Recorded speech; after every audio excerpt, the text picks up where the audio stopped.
শোণিতপুৰ জিলাৰ অন্তৰ্গত ঠেলামৰা ৰাজচক্ৰ এলেকাৰ ১ নং উলুবাৰী গাঁৱৰ এটা পৰিয়ালৰ ধানৰ মেজিত অগ্নিকাণ্ডৰ ঘটনা। বিধ্বংসী অগ্নিকাণ্ডত ১৩ বিঘা মাটিৰ ধান জ্বলি ভস্মীভূত পৰিয়ালটোৰ। ইয়াকে লৈ আজি দিনৰ ১২ বজাত ঠেলামৰা আৰক্ষী থানাত এজাহাৰ দাখিল কৰিলে ভুক্তভোগী পৰিয়ালটোৱে।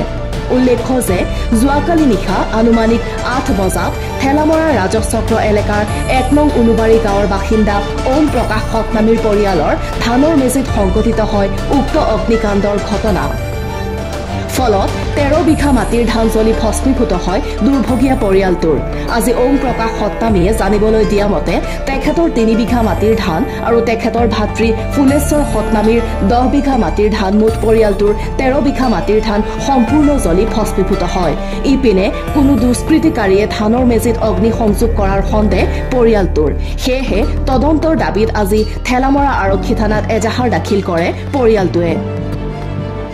হয়, যোৱা ৰাতি ৮টামান বজাত মোৰ আৰু মোৰ ভাইটিৰ ধানৰ মেজি ইয়াত আছিলে ১৩ বিঘা মাটিৰ, মোৰ ৩ বিঘা আৰু মোৰ ভাইটিৰ ১০ বিঘা মাটিৰ।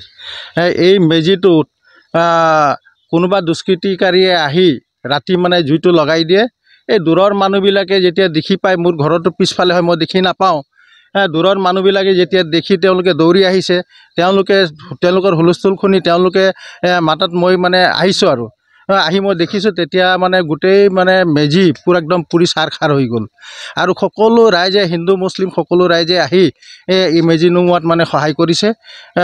তো প্ৰায় আমি নুমাওঁতে প্ৰায় ১১টামান বাজি গ'ল। তো আমি ৰাতিও আমি থানাত আমি ইনফৰ্ম কৰিলোঁ, তেওঁলোকেও আহিছিলে, ফায়াৰ ব্ৰিগেডৰো মানুহ আহিছিলে। আৰু আজি আমি অলৰেডি আমি থানাত মানে এজাহাৰ দাখিল কৰিছোঁ।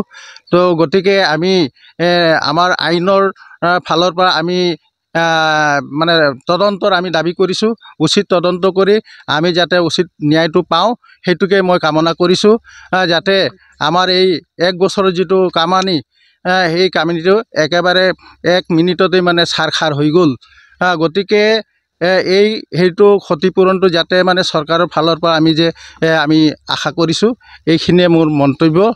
ঢেকিয়াজুলিৰ পৰা প্ৰশান্ত বৈশ্যৰ ৰিপৰ্ট, নিউজ এক্সপ্ৰেছ অসম।